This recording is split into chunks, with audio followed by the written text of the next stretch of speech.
Hi, we're in Shadyside with Cole Wolfson. Cole, nice to meet you. Nice to meet you too. So, Cole, tell me, I guess, where you're from. What brought you to Shadyside? I grew up in Point Breeze, not too far away, and I left Pittsburgh for about 9 years for college, and then I worked in D.C. for a while afterwards. And then my wife, who's also from Pittsburgh, and I decided to move back here about 4 or 5 years ago, so I could go to school, and we could settle down in a place like Pittsburgh and kind of meet people and that kind of thing.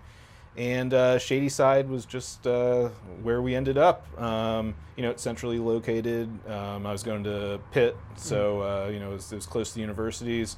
It was far enough from where I grew up, but still close enough to be in touch with my parents. It just always seemed like a nice neighborhood, so that's where we ended up. Yeah, and it's a good place to, I guess, be as a young. I mean, you're still pretty young, and you're a professional. Yeah. Right. Yeah. Well, yeah, and it's funny in that sense because there's a lot of different types of people who live in Shadyside. You have the students, both undergrad and grad. You have the young professionals. You have some young families, but once the families get started, they tend to move out a lot. And then you have the old timers who have been on the street for 40 years, first generation from who knows where. Yeah. So it's very diverse in that sense, but yeah, it's a good place to kind of make that transition from a student to a professional.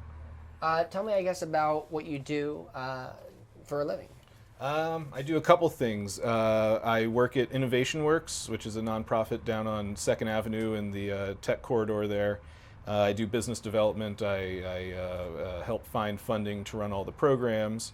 And on top of that, my wife and I, with another couple, own Pedagogy. It's the natural pet food store over on Ellsworth.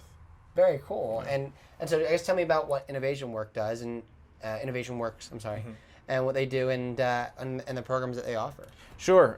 Innovation Works is a nonprofit. It's a technology-based economic development organization.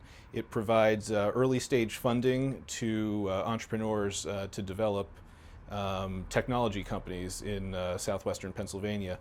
A lot of the times it works with universities, students, and technologies that are coming out of those universities help taking a technology or an idea from that stage through to a high growth company stage. So we provide capital to these young companies. We provide support as far as mentoring is concerned and networking. We provide supplementary programs that kind of help round out all of the things that these companies need when they're first starting out. How'd you find that? How'd they find you? When I was in D.C. right after school, I worked in international development. So I did a lot of fundraising for international development nonprofits. And when I came back to Pittsburgh, there's not too many people in Pittsburgh with that skill set because there's not this huge nonprofit industry here. And that's kind of funny to say because we have the universities and we have the colleges, but there's other types of nonprofits, like the international development nonprofits, like some of the social service organizations, things like that, where DC is kind of the epicenter of that. DC has a ton of nonprofits. Yeah, DC has a ton. So in DC, there's just this huge pool of young talent who do fund development, who do program management. Here on the fund development side, not so much. So despite coming from a slightly different industry as far as the international development went, I knew how to kind of run through the federal bureaucracy in order to secure funds.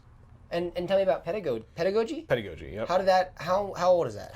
We'll celebrate 2 years in June. Oh wow. Yeah. So that's you're coming out of, I guess, I guess for the first year you learn a lot. Yeah. Was it your first business? First business like this, like a brick and mortar retail business, absolutely. Oh yeah, and have you found a lot of success in Shadyside? Yeah, it's been huge. We're already looking for a bigger location. We're already thinking about expanding to a second store. The growth has been huge. It's one of those things that Pittsburgh really doesn't have. And we saw the opportunity and we took advantage of it. Do other places have stuff that are similar? In Pittsburgh? Or just in general? Well, yeah, in general, absolutely.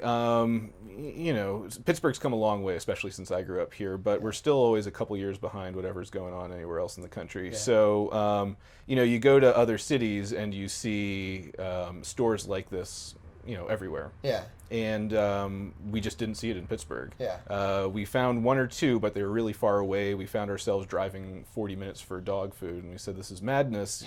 If we're having this problem, other people do. Yeah. And sure enough, they did. And it's been a great business. How do you get your dog food? Where do you get it from, I guess? Or is that a secret? You mean what we sell? Yeah. Or do you make it? No, absolutely not. From distributors. Okay. It's a whole industry. We're just kind of the last piece in that whole supply chain. Yeah. So. And have you found people have been receptive to it? Obviously, if it's successful. Yeah, absolutely. But I'm sure that you've encountered difficulties. I mean, every business does. Yeah, well, our big worry was with the growth of East Liberty recently. Right. The PetSmart went in about 500 feet from us. Yeah. And so we were a little worried about that, but it's actually turned out to be a good thing for us. Right. Because we're a small store, we specialize in high quality and natural foods and treats and accessories and whatnot.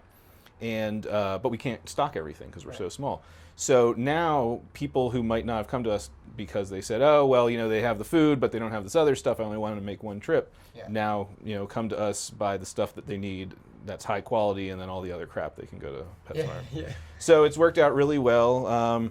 No, I mean, it's just been growth, upwards growth. Our biggest probably problem has been the construction. They've closed Ellsworth twice. In the past 2 years, once to build the pedestrian bridge and now to build the Highland Bridge. But no, we've thrived anyway. So is it all just dog food, or is there other kinds of pets as well?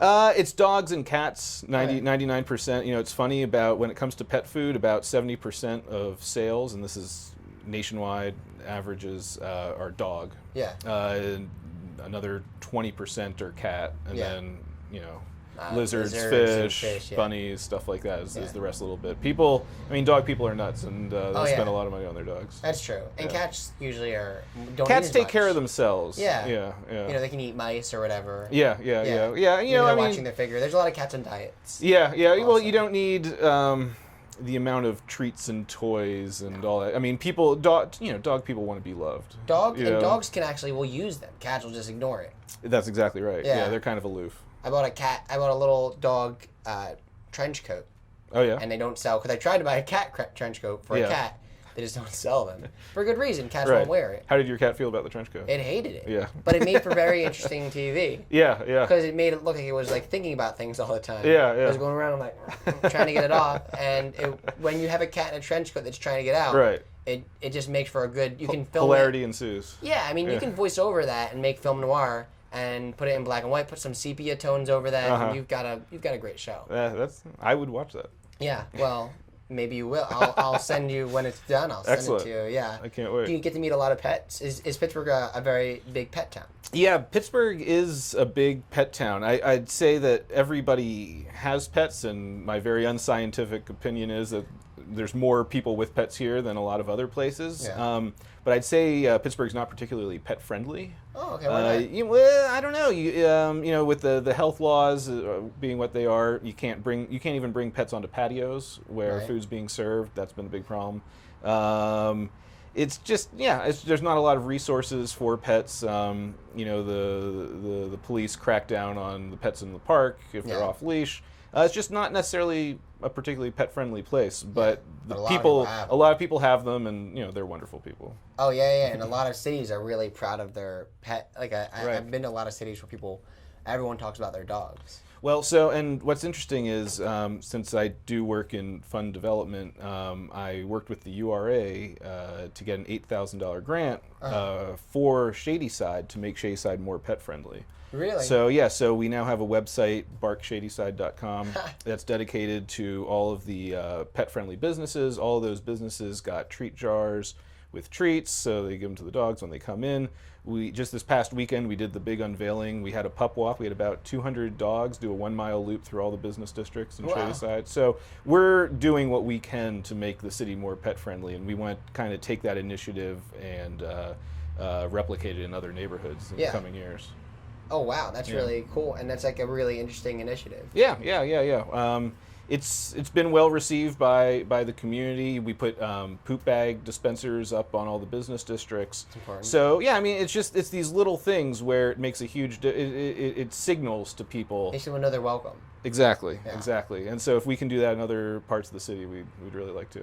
Sounds good. Yeah. All right. Well, thanks a lot, Cole, for being on my show. Thank you. And yeah, this has been Talk Pittsburgh with Shadyside and Cole.